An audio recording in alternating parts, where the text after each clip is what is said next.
falando hoje do inventário, né? E hoje trazendo mais elementos para melhorar, para engrandecer nossa aula, que são os documentos que a própria Secretaria da Fazenda exige, né? Os documentos que estão, inclusive, no site da Secretaria da Fazenda, para que a gente possa aprender, inclusive, gerar a guia do ITCD, é muito tranquilo, né? Qualquer pessoa que tem um domínio básico de Excel, vai saber mexer com isso. E, primeiramente, nós iremos abordar a respeito do inventário mesmo, inventário judicial, primeiramente. Se eu for propor inventário judicial, uma vez que não existem o quê? Pode existir menores, né? Pode ser que esteja todos em litígio, né? Então, seria, né, para que eu pudesse entrar com um inventário extrajudicial, ou seja, junto ao cartório, era necessário que todos tivessem em consenso e que não houvessem menores, né? Mas aqui nós estamos falando a respeito de inventário judicial. Então, a partir do momento que eu entro com a petição, com o pedido de abertura do inventário judicial, eu tenho que observar o prazo que nós vimos semana passada, que é o prazo definido para a propositura, para que eu possa pedir a abertura do inventário judicial. Então, tenho que propor o inventário dentro do prazo de 60 dias, é o que a lei preconiza. Dentro desse prazo aí, né, eu vou pedir a abertura do inventário. Pode ser que eu não tenha a documentação completa de todos os herdeiros, né, não tenha conseguido angariar todos os documentos necessários. Então, o que eu vou fazer como operador do direito, como advogado? Eu vou pedir a abertura do inventário e vou batalhar aí, né, porque depois pedir a nomeação do inventariante. Depois de assinado o termo de inventariante, eu vou ter 20 dias úteis para apresentar as primeiras declarações. Então, essas primeiras declarações, aí sim, eu vou ter que juntar esses documentos todo completo, né, para que eu possa entrar com esse pedido de forma completa, porque quanto mais a gente demora a juntar esse documento, mais vai demorar o inventário, né? Então, professora, Oi. eu te fazer uma pergunta, porque você está mencionando várias vezes essas tais primeiras declarações. É um modelo padrão que já tem, ou seja, lá na Receita ou em algum lugar, não, ou a não. gente que tem que redigir? E do que Você se como trata operador essas de direito, tem declarações? que redigir, né? Mas, Você vai mas redigir a pedido de abertura de inventário. A primeira petição, abertura de inventário. A segunda petição, as primeiras declarações. Isso quem redige é o advogado. Entendi. Agora, para juntar a documentação, para você gerar a ITCD, você vai ter que juntar toda essa documentação que nós vamos ver agora, lá na Secretaria da Fazenda também. Então, a mesma petição que você faz para o Poder Judiciário, você também vai tirar cópia e vai juntar lá na Secretaria da Fazenda, entendeu? Okay. Você vai montar um processo administrativo lá para poder gerar a guia, para você pagar. Você não, né? No caso, o seu cliente. Só coloca em tela de novo, professora, por favor. Para nós está preto. Agora sim. Agora está dando certo? Esse aqui, então, primeiro eu vou falar a respeito, né? Então, entendeu, Gabriel? Primeiro passo. Sim, professor, sim, perfeito. A pessoa faleceu, eu tenho 60 dias para pedir a abertura do inventário, sob pena de pagar multa. Essa multa vai variar de estado para estado e, como eu falei antes de vocês entrarem, até 2 anos atrás, essa multa não estava sendo cobrada no estado de Goiás.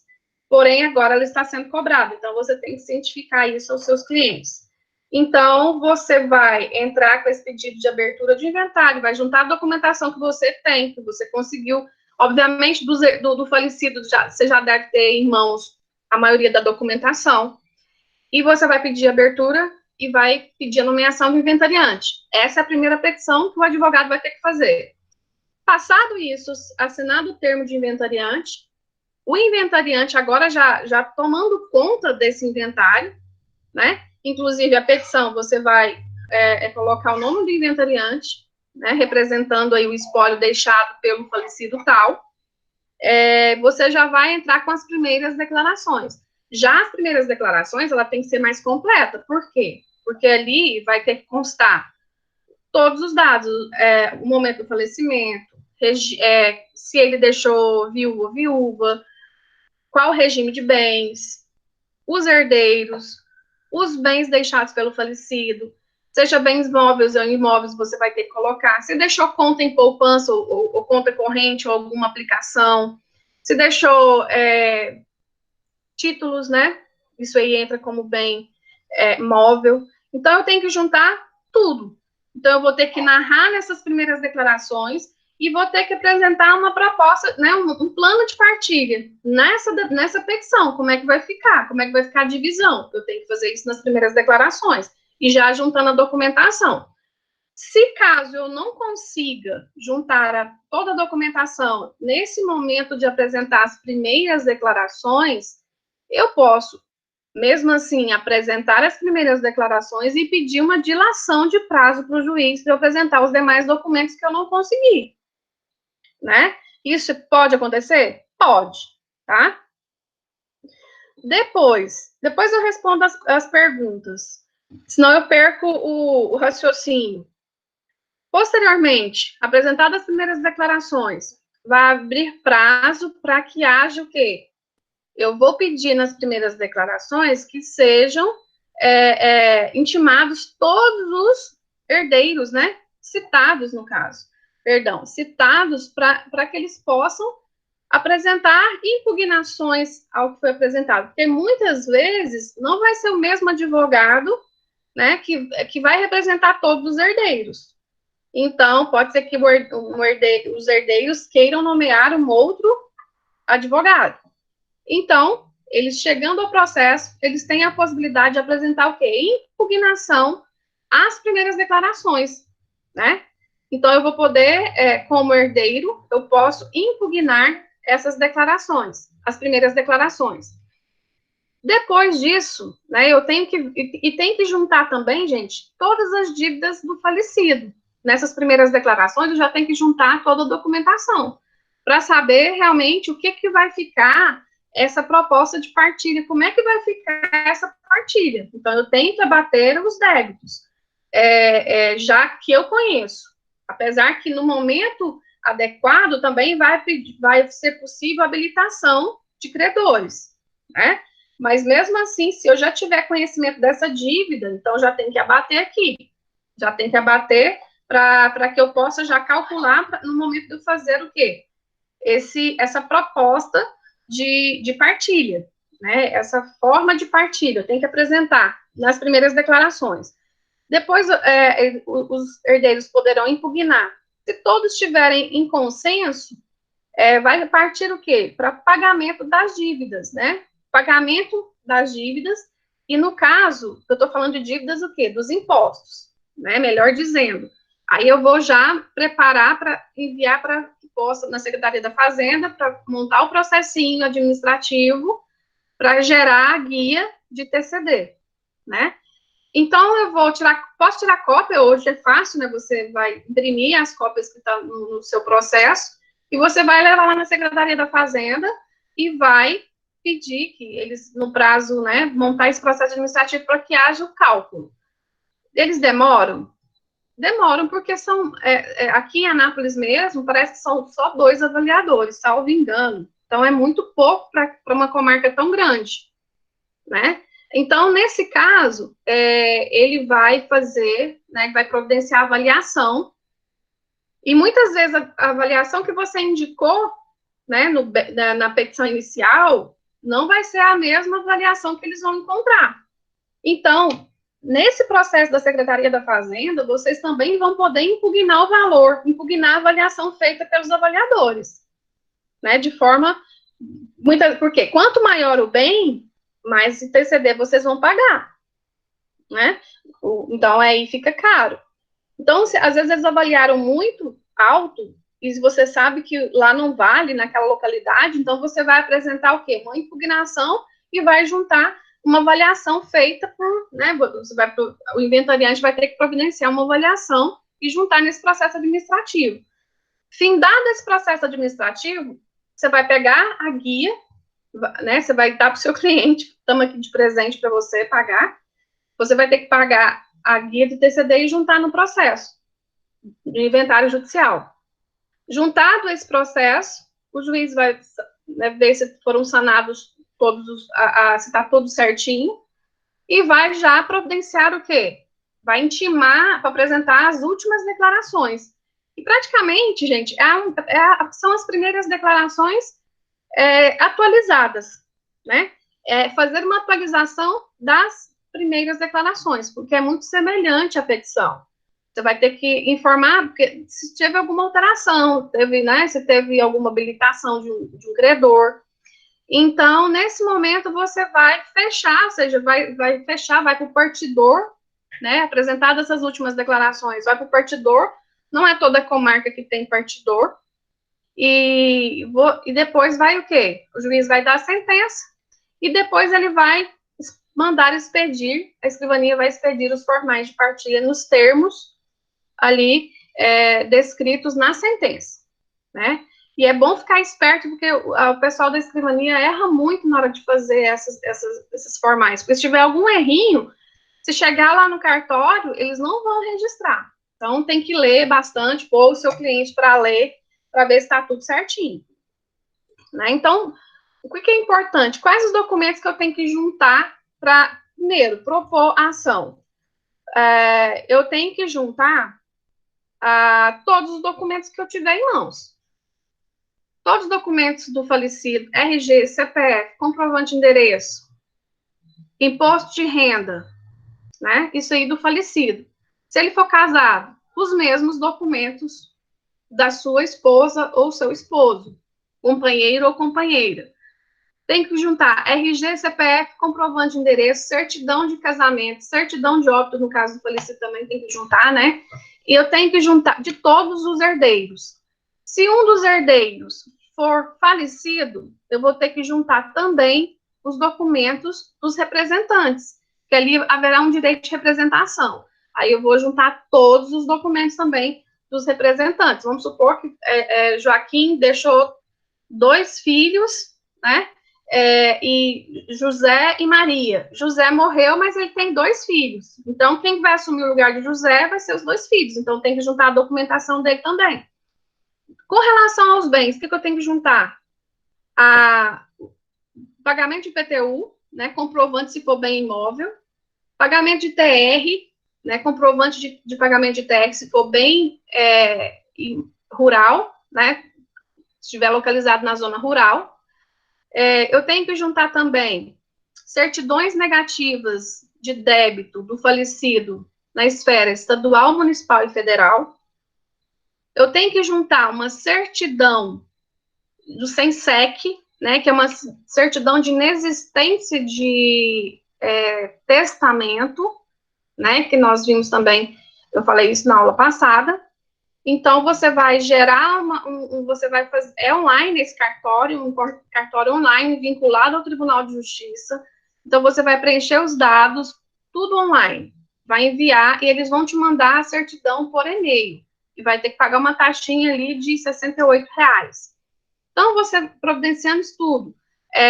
Depois, você vai ter que juntar, por exemplo, a certidão atualizada dos imóveis, se tiver. Se tiver, não, isso é obrigatório. A escritura e a certidão atualizada dos imóveis. Tem que juntar extratos das contas, se ele tiver alguma poupança, alguma aplicação. Eu tenho que juntar também, se eu tiver carro, se eu tiver veículo, então tem que juntar também o documento do veículo. Se tiver gado, tem que fazer o quê? Uma relação, né, um inventário, uma relação. E inventário nada mais é que uma relação do gado deixar também que pertence ao falecido.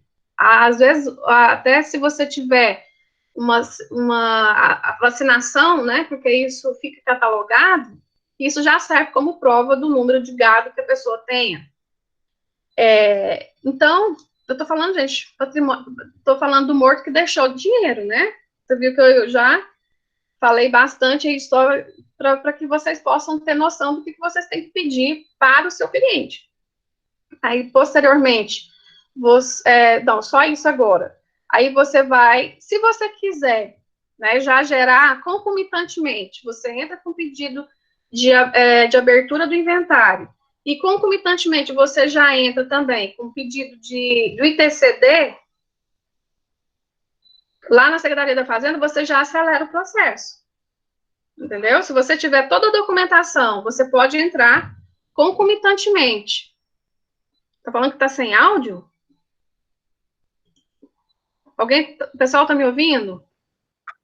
Perfeitamente. Então, Outra pessoa que tenha problema no áudio aí? Uma pessoa falou que tá com problema no áudio. Não sei quem foi, já sumiu da tela aqui. Júlio. Aqui tá normal. Beleza, então. Bom, gente, então, assim, para agilizar, eu posso fazer isso. Eu entrei com o processo, né, no Poder Judiciário, dentro dos 60 dias, eu já monto o meu processo para entrar também de forma administrativa lá na Secretaria da Fazenda. Então, enquanto o processo está tramitando no Poder Judiciário, o seu processo também já está tramitando, se você tiver pressa. O que acontece muitas vezes? As pessoas não têm pressa para pagar. Falou que é pagamento, elas não têm pressa. Então, se tiver pressa, pode fazer dessa forma. Como a gente, lá na faculdade, alguns inventários que nós fazemos por lá, a gente já monta 2 kits, né? A gente já monta a petição que vai para o Poder Judiciário e a gente já monta a petição que vai para a Secretaria da Fazenda, para montar o processo administrativo, que aí você acelera o processo. Que fique lá 2 meses para serem, 2, 3 meses para serem avaliados na Secretaria da Fazenda, mas logo você já vai estar de posse dessa guia. Né? Pedir para o juiz expedir, ele não vai fazer. Porque hoje, como é que ele vai montar o processo para levar lá para a Secretaria da Fazenda? Somente a Secretaria da Fazenda tem a competência. Né? Isso aí está previsto na Constituição Federal, no Código Tributário. É um imposto estadual, tá? Então, só a Secretaria da Fazenda tem essa competência. O juiz não pode pedir guia de TCD, nem remeter o processo. Antigamente, quando o processo era físico, o juiz até que poderia fazer o seguinte, mandar remeter o processo lá para a Secretaria da Fazenda. Mas vocês imaginam quanto demora, gente? Demorava. Aí o processo sai do Poder Judiciário, para ir lá para a Secretaria da Fazenda, até calcular, voltar. Aí era assim, né? Perder de vista, você não tinha controle de prazo. Então, para você acelerar, você pode fazer dessa forma, tá? Ô, Gabriela, então não há necessidade de aguardar o juiz fazer isso dentro do processo expedido. Não tem.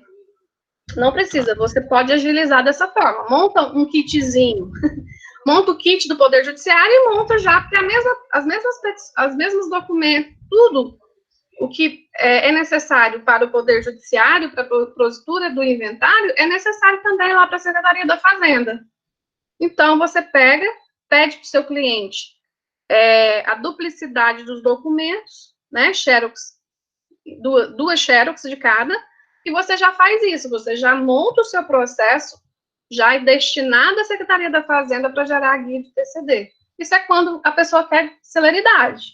Porque o seu cliente pode falar assim, não, olha, nós vamos tentar juntar dinheiro aqui, pode tocar no processo judicial normal, não precisa dessa aprovação toda, não. Então, pode ser que aconteça isso, entendeu? Ô, Gabriela, e no caso, assim, você entrou com a petição e anexou os documentos tudo no início. Aí, depois, passar um mês e meio, o seu cliente já quer dar entrada no imposto. Aí, você tem que tirar todas as documentações recentes novamente ou não? Pode utilizar se estão no processo? O problema é que certidões vencem a cada 30 dias. Isso. Se você demorar mais que isso, você vai ter que tirar tudo de novo, as certidões. Mas é só certidões. Entendeu? O resto você vai aproveitar. Mas, por exemplo, extrato bancário tem que ser atualizado. Já. Entendeu?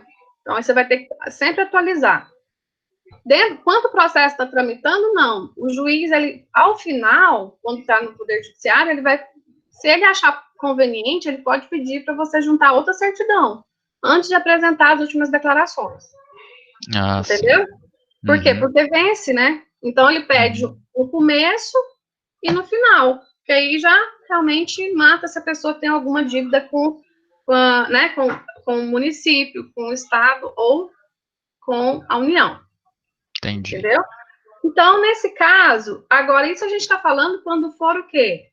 Judicial. Quando for extrajudicial, e quando for, vamos falar do arrolamento. O arrolamento, você já, o que você vai fazer? Já vai entrar com o processo tudo uma vez, você já vai pedir a abertura do inventário, já vai apresentar as primeiras declarações. Já pode, por quê? Porque ali o procedimento é muito mais célere, né? O arrolamento, tanto comum quanto sumário.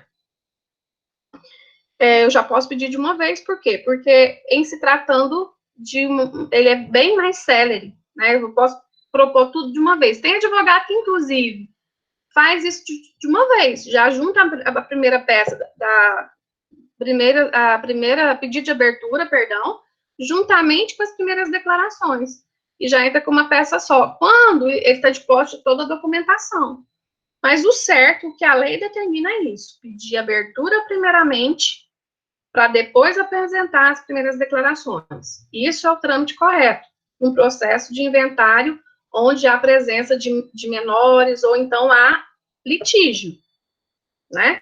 Quando há litígio. Agora, se tiver todos de forma consensual, aí já se trata de um arrolamento, né?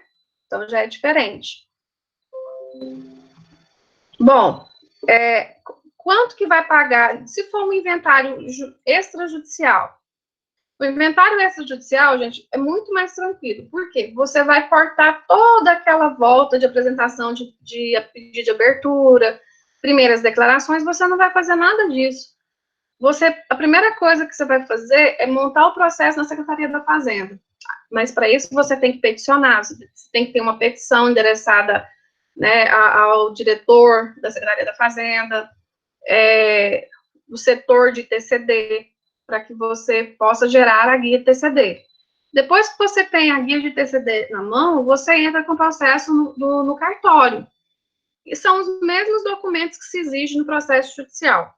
Todo aquele documento que nós mencionamos para o inventário judicial é necessário também para o inventário extrajudicial. A documentação é a mesma, a certidão de inexistência de testamento, certidão negativa da União, do Estado, do município, tudo são os mesmos documentos.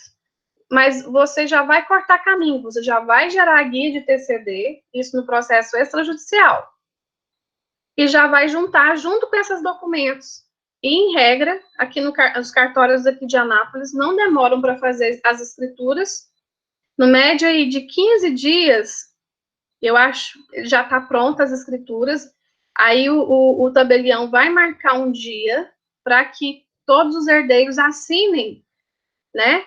Leiam e assinem de acordo e vão levar cada um uma escritura de cada, né? Uma escritura, cada herdeiro vai levar consigo para poder fazer os levantamentos e para poder fazer os registros devidos, entendeu? Então, o inventário extrajudicial é muito mais rápido. E eu posso escolher entre o judicial e o extrajudicial? Não. Independente da quantidade de valor, como é que é? Não, o valor você pode, se for só o problema de valor, não tem problema, não. Você pode, não tem limite o extrajudicial. O problema é a existência de menores e se tiver litígio. Certo. Aí tem que ser judicial, entendeu? Se não tiver a presença de menores e se todos estiverem em consenso, pode ser extrajudicial, bem mais rápido, entendeu? Bom, então vamos ver aqui os documentos que a Secretaria da Fazenda exige, né? Aqui, ó, petição inicial ou primeiras declarações ou minuta da escritura de inventário protocolizada no tabelião de notas. Transcrição da partilha ou plano de partilha, certidão de óbito, certidão de casamento, certidão de pacto antinupcial, última declaração do imposto de renda da pessoa física, do cônjuge e do cônjuge sobrevivo. Avaliação judicial dos bens, dos direitos, quando houver, tá vendo que não é obrigatório? Comprovante do último endereço do decujus por meio de fatura de fornecimento de energia elétrica ou água. Professora, pode de celular, de telefone? Não. Aqui está falando o quê? Energia elétrica ou água. Termo de nomeação do inventariante ou documento equivalente. documento de identidade e CPF do inventariante, do inventariado, de todos os herdeiros, comprovante de endereço do inventariante e dos herdeiros por meio de fatura de fornecimento de energia elétrica ou de água, documento de identidade do advogado expedido pelo AB, procuração do advogado, e contratos, notas fiscais, recibos, contendo valor para quitação de dívida, no caso da existência de dívidas dedutíveis nos valores de bens declarados. Com relação ao imóvel urbano, IPTU ou ITU, contendo matrícula, valor venal, área do terreno, área edificada conforme o caso, certidão do imóvel, alvará de construção ou projeto arquitetônico também, se for o caso. Imóvel rural, declaração do imposto territorial rural, certidão do imóvel, fatura de fornecimento de energia elétrica. Gado, né, de qualquer espécie, declaração de vacinação anti-aftosa fornecida pela Agência Goiana de Defesa Agropecuária. Então, essa declaração de vacinação, ela serve como contagem de cabeças de gado, né, porque eles têm que ter cadastro. Em regra, gente, às vezes o pequeno produtor, né, ele não vai ter isso, né, é obrigatório, mas muitas vezes eles não fazem. Depois, veículo automotor, documento de propriedade, CRLV, né, certificado de registro de licenciamento do veículo. Se tiver algum patrimônio, se for empresário, né, valor depositado em conta corrente, poupança, investimento ou de outras aplicações. Então, bem ou direito para o qual cláusula prevendo contratação de seguro para a sua quitação no caso de débito. Então, gente, essa lista de documentos você tem que ter em mãos, né, para você poder já providenciar toda essa documentação. E isso exige na Secretaria da Fazenda. Mas, se você... também vai ser os mesmos documentos que vão exigir no cartório, né, se for um inventário extrajudicial, e vai ser exigido também no Poder Judiciário. Você tem que juntar também essa documentação. Então, vai servir para vocês, para que vocês tenham noção de que vocês têm que juntar para entrar com esse processo. Ok? Professora, em relação ao inventariante, ele é definido, via de regra, entre os herdeiros ali? Em regras, entre os herdeiros, né? Mas pode ser alguém de fora? Mesmo que não seja comum, se os herdeiros não entrarem em consenso, eles podem. Bote alguém de fora, imparcial, né? Certo. Pode. Principalmente no judicial, que tem, às vezes a pessoa não confia no outro. Em regra, tem litígio, tem confronto de interesses, conflito de interesses.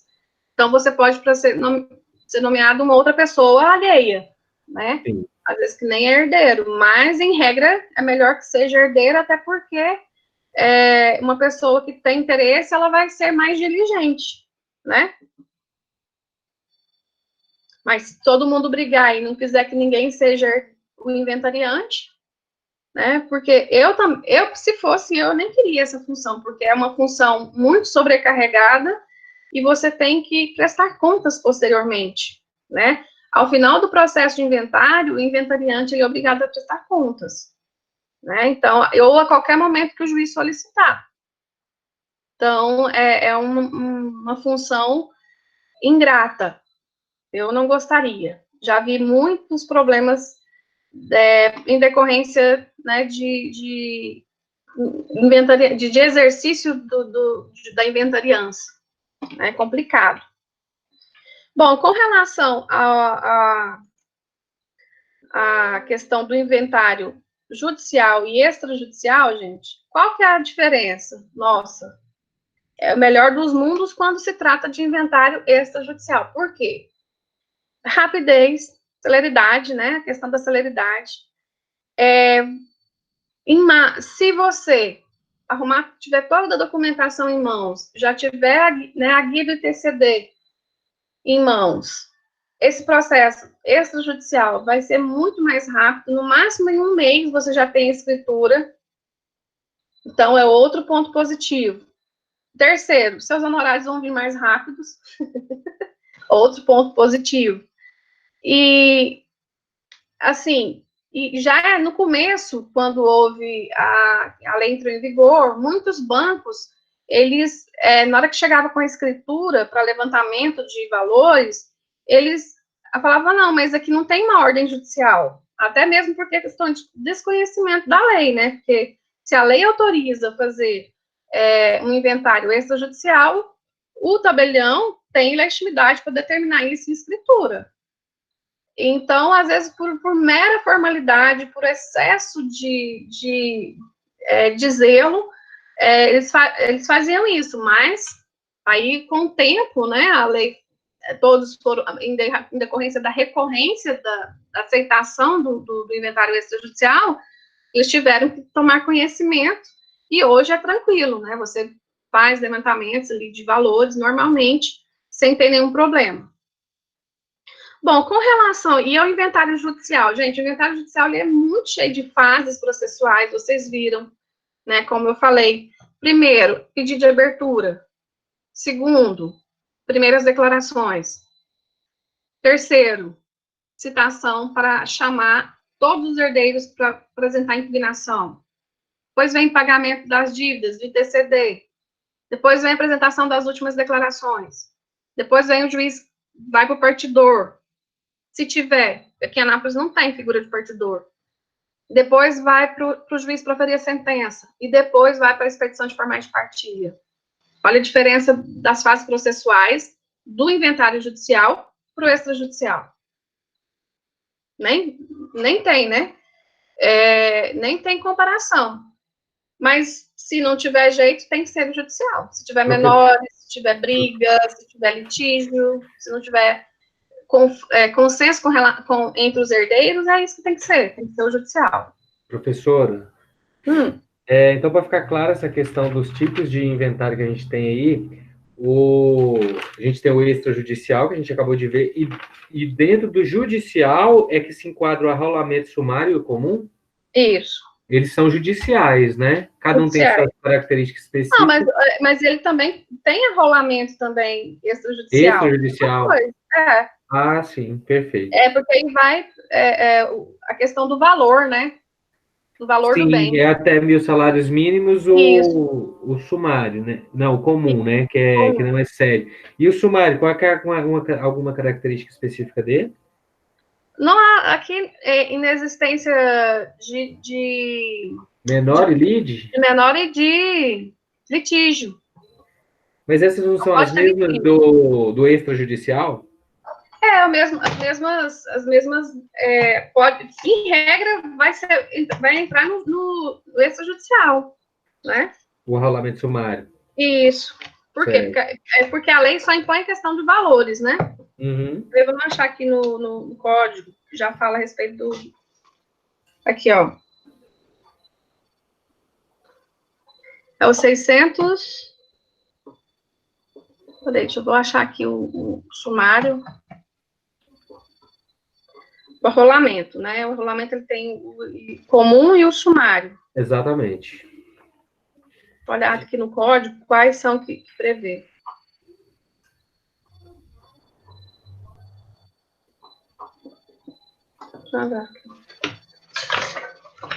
Bom, vou falando aí, eu vou achar aqui do Código de Processo Civil. Bom, com relação às alíquotas, gente, qual que é a alíquota que é cobrada do imposto? No estado de Goiás, ela varia de 2% a 8%. 2% quando a base de cálculo for até 25 mil, 4% de 25 mil a 200 mil, 6% de 201 mil até 600 mil e de 8% para aqueles superiores a 600 mil. Qual artigo está definido essas alíquotas, professor? Essas alíquotas na Secretaria da Fazenda que tem, a lei específica, né? É lei específica. No Código Tributário também tem, tá? Aqui no Código de Processo Civil não tem, não. Certo. No Código Tributário Estadual tem, né? Tem essas alíquotas, porque é um imposto estadual. Esse é do ITCD, né? ITCD. Certo. ITCD. Então, essas alíquotas devem ser respeitadas, né? e de acordo, obviamente, com o valor do bem, o valor do patrimônio. E então, aí, com relação a valores, isso aí não interfere. Tanto o judicial, extrajudicial, a alíquota vai ser a mesma, você não vai modificar. Então, varia de 2% a 8%. Quanto maior o patrimônio, mais paga-se imposto, né? Gabriela, esse cálculo é feito em cima do quinhão de cada herdeiro ou do montante total? Do montante total. Total? Porque tem alguns valores que são isentos lá, né? Tem aqui, tem até menos de 25 mil, né? Não, tem até uma questão de caso, dependendo do valor do imóvel. Imóvel 60 mil, não tem bens.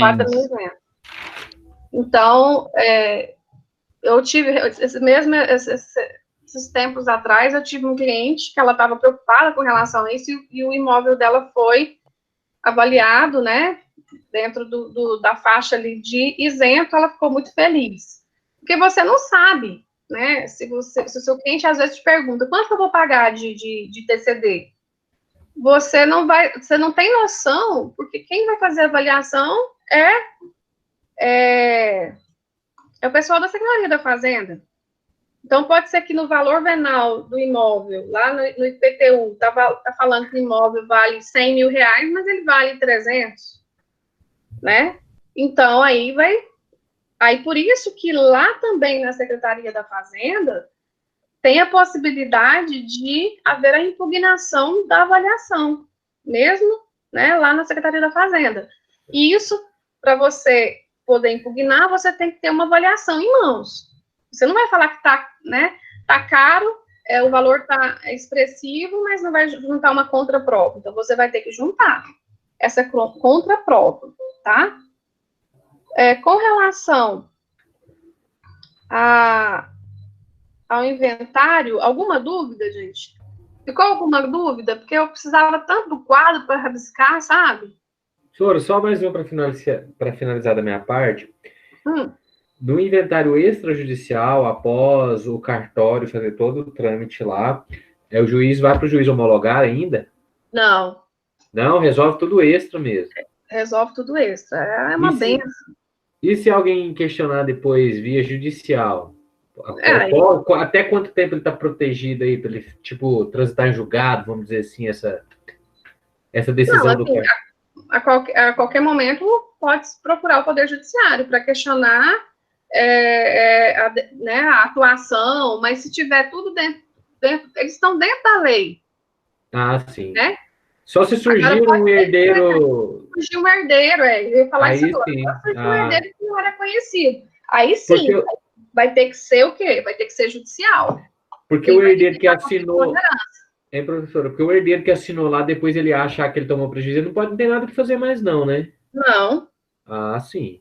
Perfeito. Até porque o tabelião está tão resguardado que ele não faz nada que for que seja diferente do que a Secretaria da Fazenda determina. Ele está respaldado pela lei. O Poder Judiciário ele só vai declarar nulidade ou anulabilidade de um ato praticado pelo tabelião se for confrontante com a legislação, mas ele está respaldado por lei, porque existe uma lei que prevê a possibilidade do inventário extrajudicial, e quem faz a questão de cálculos e a distribuição de percentuais de quinhão é o pessoal da Secretaria da Fazenda. Então, assim, o tabelião pode ficar tranquilo, mas eles são muito mais enjoados, exigem documentos, se o documento estiver ilegível, eles não aceitam. Por quê? Porque realmente eles respondem, né? Então, por isso que a cautela deles é muito maior, tem que arquivar toda a documentação. Então, acaba que, às vezes, no cartório, eles exigem até mais documentos do que se fosse no judiciário, eles são mais cautelosos por essa responsabilidade, né? Tanto certo. É que você vai ter que pagar custas do cartório, né? E dentro dessas custas, tem um percentual do Poder Judiciário que leva uma grande fatia, né, do cartório. Então, tá tudo respaldado por lei. Então, só se questionar realmente uma ilegalidade. Nesse caso, é só se surgir um herdeiro que não sabia, não tinha conhecimento dele na época. Né? Um menor, por exemplo. Aí vai ter que fazer o quê? Vai vai ter que judicializar. Vai ter que entrar no Poder Judiciário, porque se tiver menor, complicado. Certo. Né? Okay. Bom, com relação... Gabriela, Oi. só uma pergunta para fechar. Tem prazo em questão de bens imóveis para fazer verbação na matrícula ou não? Não. Às vezes a pessoa nem, né, demora porque Nem não tem faz, dinheiro. né? Uhum. Porque ela vai pagar. Ela já pagou ITCD, já pagou tudo. Aí ela vai ter que pagar também para Averbar na poder matrícula, averbar o formal de... registrar, no caso, o formal de partilha. Uhum. Vai ter que pagar. Bom, com relação ao arrolamento, o arrolamento sumário, né, abrange bens de qualquer valor para hipótese de todos os interessados sejam capazes e concordarem com a partilha.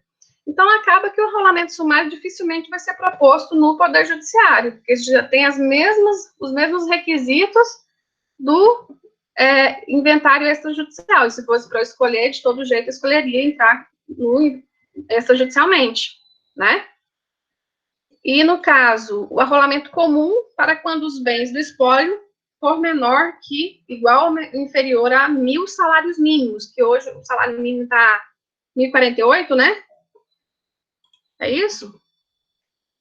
Não? R$1.045. 1.045.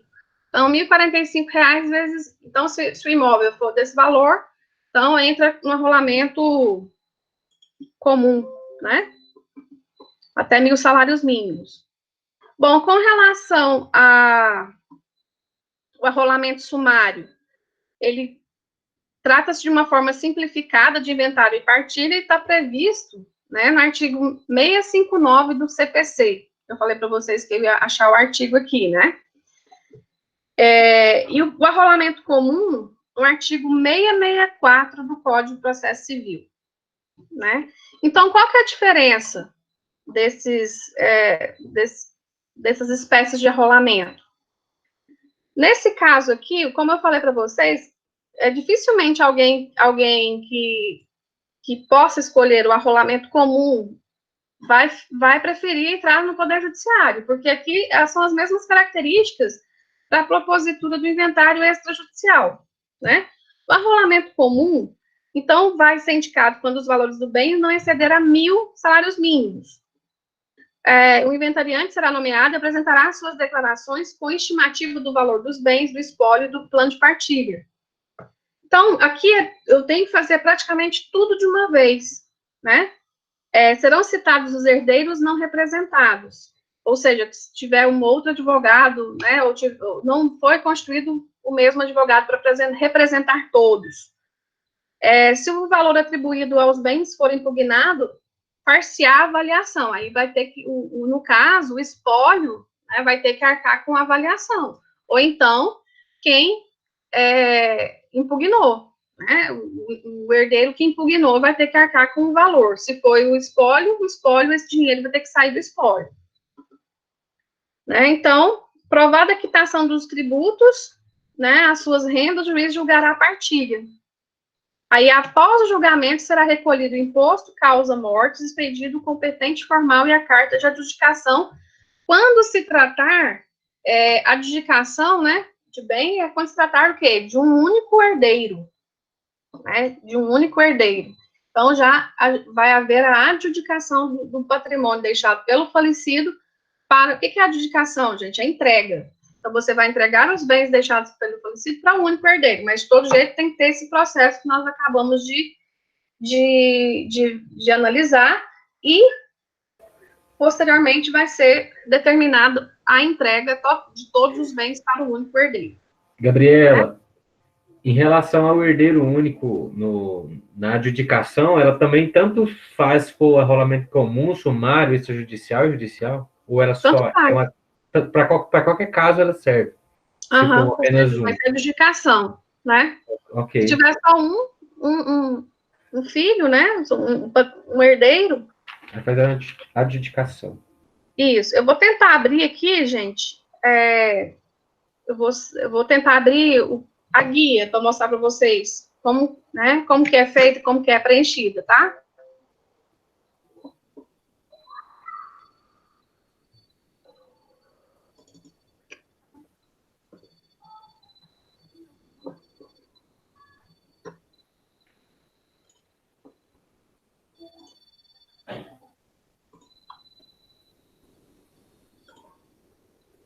Estão vendo não, né? Ainda não? Estamos vendo a declaração de TCD. Agora é só você. Tá bom. Não, não apareceu aqui ainda não.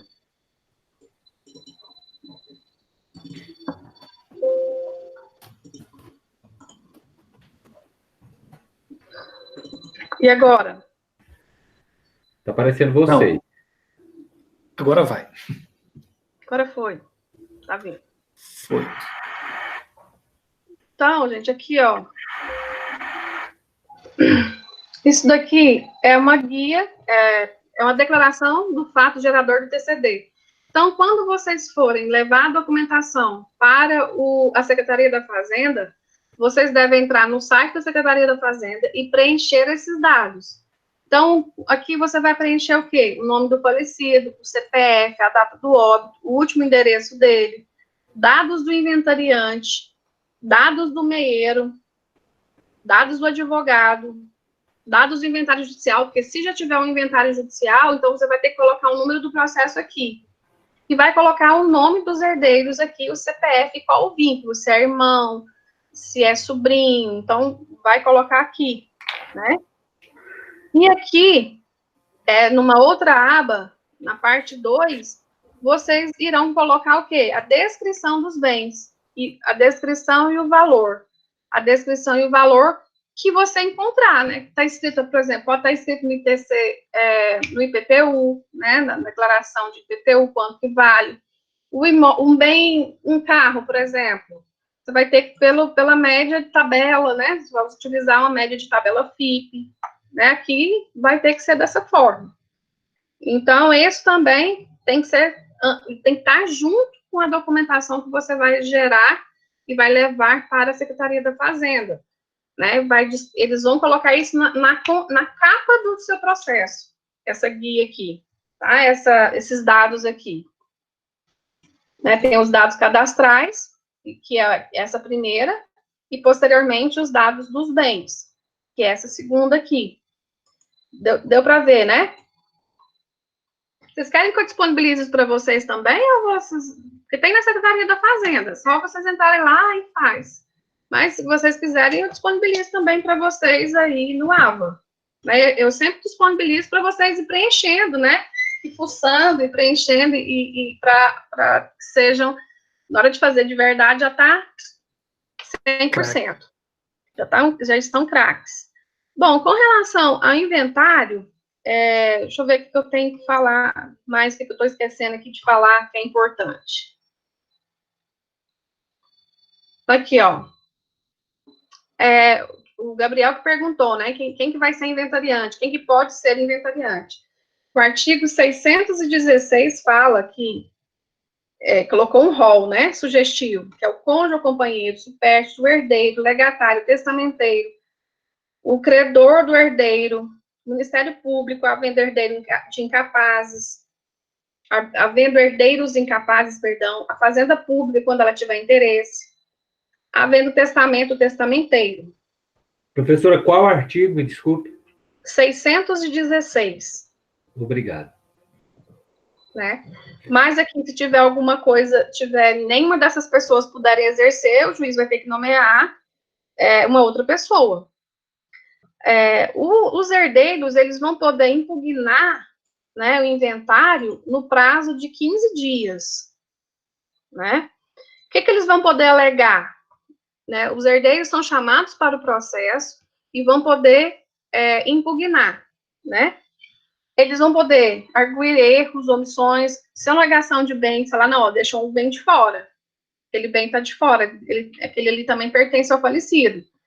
Reclamar contra a nomeação do inventariante, contestar a qualidade de quem foi incluído como no título de herdeiro, coisa que é mais complicada, né? Porque o herdeiro tem que comprovar o seu vínculo. No caso aqui, é muito comum, no caso de companheira, né?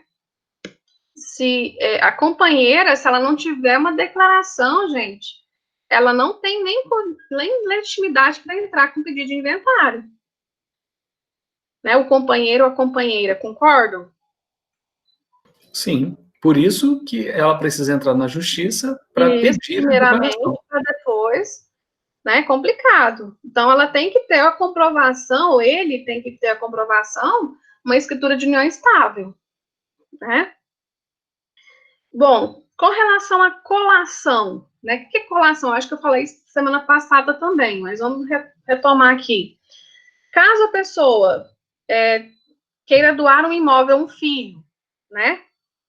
E ele fez isso em vida, né? Através de doação intervivos, né? Em vida. E aquele valor doado, né? Aquele bem que foi doado, ele vai voltar para o monte para que seja feito, aplicado a equidade, a distribuição equânime entre os herdeiros, né? Então, isso é necessário, tá? Salvo se não tiver descrito no termo de doação a desnecessidade de juntar, porque aí todos os herdeiros vão ter que assinar concordando, né? Todos eles. Então, a partilha, né? A partilha que é o importante. Resolvido o processo de inventário, parte-se para partilha, nos termos do artigo 647, né? E eles poderão, no caso, as partes poderão formular pedido de prazo comum de 15 dias para apresentarem o pedido de quinhão, né?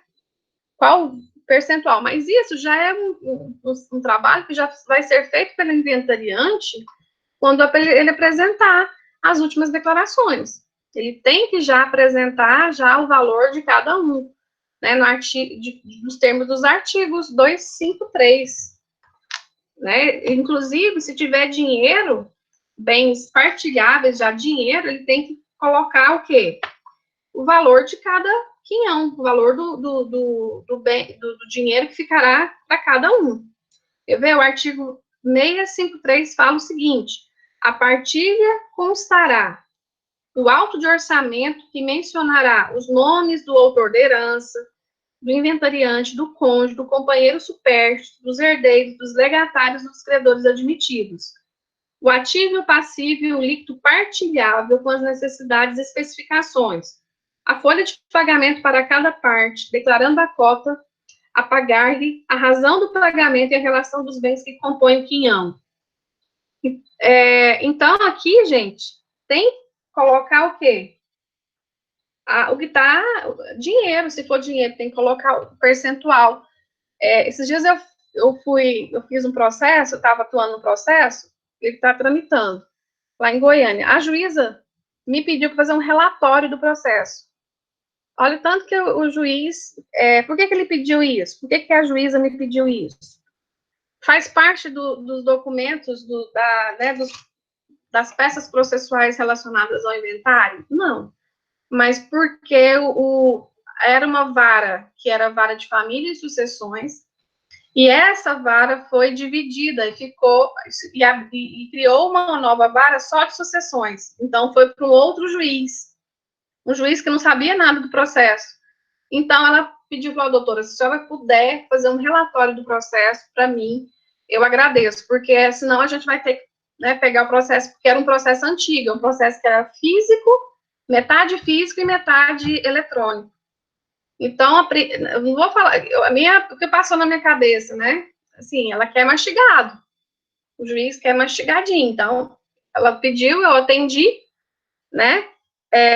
Para que fosse o mais rápido possível, né? Nesse caso. Mas não era uma peça que né? Que estava ali dentro do processo de inventário. Não é uma peça, mas ela pediu, vamos atender, né? O princípio da cooperação das partes, isso é aplicação do princípio da cooperação, não custou nada, né? Eu fiz e o processo agiliza para ela. Aí, o que eu faço? Coloco os documentos, coloco a procuração, coloco qual evento que está. Porque aí a juíza pega e já bate o olho e já sabe onde está cada documento de cada herdeiro. Né? E se todos são representados por mesmo advogado, tudo isso você informa através de um relatório. Mas isso foi um caso diferenciado por essa questão, não é necessário. Porque as primeiras declarações e as últimas declarações, elas são suficientes para trazer todas essas informações. Ok? Alguma dúvida mais sobre inventário? Hã? Não? Então, a nossa provinha, né, está marcada para o dia 18 ao dia 24, né? E aí, o que nós iremos, o que vai cair nessa prova? Vai cair ordem da vocação hereditária e inventário. Por quê? Porque muita coisa eu vou ter que fazer referência à ordem da vocação hereditária. Então, é o que vai cair, tá? Eu vou colocar para vocês direitinho o que vai cair direitinho, porque nós temos petição de herança, ainda também, que nós vimos que não caiu na primeira VA, né? Eu vou colocar para vocês tópico, né, específico do que vai cair na prova e o que não vai cair. Mas vai cair ordem da vocação hereditária, certeza, e inventário, tá? Por quê? Porque não tem como eu falar de inventário sem usar, às vezes, um exemplo do que nós vimos já em ordem da vocação hereditária. Então, por isso que eu vou colocar também a ordem da vocação hereditária. Ok? Alguma dúvida a mais? Vocês querem que eu disponibilize esses documentos para vocês lá no AVA? Seria importante. Então, eu vou disponibilizar e vou disponibilizar da aula passada, né, Gabriel? Ainda bem que você olhou direitinho. Vou disponibilizar da aula passada também. Beleza, Então, doutora. Pode disponibilizar tudo que você tiver aí pra gente. Nunca é demais, tá? Pode mandar. Eu gosto de dar bem informação da prática, né? Porque o inventário, se você não souber a prática, teoria não serve para muita coisa no inventário, você tem que saber a prática. Professora, por favor, quanto que vai valer a prova? 100. 100? É porque aquela atividade que passou não vai valer ponto, vai valer a presença de vocês lá no AVA, né? Isso aí vai valer a pontuação com relação à presença. Pois é, agora não vai ter ponto a mais, vai ser 0 a 100. Vai ser da mesma forma que a primeira VA, então vai ser feita dentro do dia 18 ao dia 24. Mas vocês não podem fazer qualquer dia, né? 2 tentativas, da mesma forma que foi feita na primeira VA. Pois é, porque aquela atividade que a senhora tinha passado, eu não fiz. Hoje eu li e assisti a aula da senhora e tudo, mas eu não enviei a hereditário lá. Então, agora não precisa nem enviar, né? Eu vi, porque a senhora já deu até as respostas e tudo, eu acompanhei. Não, então beleza. A gente já fez até correção, né? Sim, fez, eu acompanhei. Então, gente, eu vou ficar por aqui. Qualquer dúvida que vocês tiverem, vocês podem me chamar ali no WhatsApp, né? E coloco à disposição. Eu vou colocar todos esses documentos lá no AVA para vocês, então, tá bom? Então, gente, eu me despeço de vocês. Boa noite. Fiquem com Deus. Boa noite, professora. Fica com Deus também. Deus abençoe. Boa noite. Até mais. Boa quarentena aí, hein, professor? Que situação, meu Deus, professor. Nossa, complicado, né? Os alunos Mas, estão assim, tudo da escola, professor, tudo. Educação infantil acabou nessa escola. Não, graças a Deus que eu não tenho criança pequena, porque senão eu ia tirar da escola. Não, professor, eu estou falando sério, assim, tá uma situação difícil. Todo dia eu estou na escola, não estou tendo tempo para nada. Parece que eu estou trabalhando, arrumando material e deixando. Professor, pode parar de gravar isso, pode depor contra a senhora. Não. Por quê? Porque eu falei que eu vou tirar meus filhos da escola? Não, eles já estão grandes, já. Tem um de 18, outro de 13. Então, mas a educação infantil está tirando tudo, professor. O pessoal está tirando mesmo. Esse governador vai acabar com tudo. Meu Deus, vai paralisar tudo de novo. Ah, meu Deus. Vai não, vai ser intermediário. Hoje fizeram uma reunião com os prefeitos do estado de Goiás, né? Para Pois definir. Você sabe de alguma coisa, o Césio? O Césio que é informado do... Ajuda aí, meu filho. Então, a escola, pelo Ah. amor de Deus. Parece aí, A tendência é fazer lockdown, viu? Nas maiores cidades. O quê? Não, mas não vai ser em todas as cidades, não, né? Anápolis não é tão grande. Goiânia, Anápolis e algumas mais, Aparecida, mais outras. Tem interior aqui que a contaminação tá maior do que Goiânia. É porque o pessoal não tá acompanhando os locais. Não, mas Tá. não pode decretar lockdown, não, porque aí para os prazos do judiciário, aí nós estamos fodidos, entendeu? Mas você viu que a população aprontou, né? Ficou irado, né? Que saiu até no Fantástico que Goiás era o primeiro, agora é o último, né? Em isolamento social, né? E as contaminações subiram muito, agora tá possesso. Mas engraçado, não sei, né? Anápolis parece, pelos relatórios que eu estou recebendo, tá tranquilo. Agora Goiânia que aumentou muito, né? Aqui o problema nosso, maior que o pessoal não está acreditando, Gabriel, é questão da testagem, porque o pessoal não está apresentando quadro crônico, mas a gente pulou aí de 800 e pouco, já foi para 900 e tanto casos suspeitos, entendeu? Aí se conseguiram, né? Fazer o teste. A gente tem que testar todo mundo e afastar esse povo que tá, coloca lá em algum lugar na face da terra. O certo seria, né? Fazer isso, né? Foi assim que a China conseguiu, né? Rápido. Não é suspeito que a gente fala assim, para você fazer o exame você tem que apresentar estado febril, tosse, mais algumas coisas para fazer a coleta, mas não é que você não tá com Covid, entendeu? Ou então pagar 300 vai acabar com o nosso país, isso é uma... Não é política não, Mirelle. Não, Quem dera. O desespero, mas... Deus, é um desespero. Quantas pessoas estão no Brasil, Mirelle, não tem como ser políticas em geral. É o mundo inteiro. Mas, nossa, vai acabar com tudo. A escola está indo por... É o mundo inteiro. Mas é melhor a escola parar um pouco. Professora, demitiu as 4 professoras hoje, professora. Tá feio.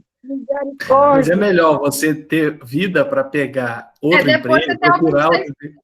Depois sobrar alguém para a escola continuar, é melhor, né? Eu não fazer trabalho de faculdade, de tanto problema naquela escola, meu Deus do céu. Nossa, e tem que ter dó dos agentes de saúde, gente. Se ver a situação que eles estão, que o pessoal está isolado dentro de hospital, às vezes dorme em pé para ajudar. É complicado. O negócio é isso mesmo. Se eu fosse médico, eu não ia em casa, não. Eu ia dar um jeito de ficar num lugar para não ter nem contato. Eu ia ficar realmente. Eu acho que é a melhor solução. Porque é muito grave você trazer todo dia para dentro de casa. Não, eu acho que tem que ter. Alguém, professora, que está com Covid, a senhora conhece? Se eu conheço alguém que está, não. Pelo menos eu falou que não. Eu não conheço Anápolis também, eu só ouço falar. Em Anápolis eu não conheço uma pessoa que fala, nossa, aqui da Jaiara, daqui, não conheço uma pessoa que está com Covid. O Sérgio sabe. O Sérgio sabe. Que eu vejo. Sempre não sei quanto. Deixa quieto. Ai, meu Deus. Melhor você não conhecer, viu, Mirelle? Aconteceu comigo. Né? Aconteceu comigo esses dias agora. Eu contratei um serviço.